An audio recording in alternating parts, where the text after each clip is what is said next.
Right, so we get asked this question quite a lot. Do we do scooters, motorbikes, anything like that? And the answer to that is yes. Yes, we do.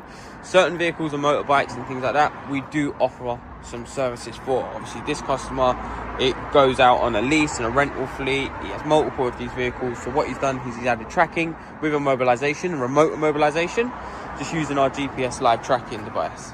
So it gives you remote shutdown, live location, speeding alerts, route guidance. It gives you everything for it, even down to, you know, to the point if he was to be acting silly, doing craziness on the bike, it will trigger an alert and it can notify the rental company.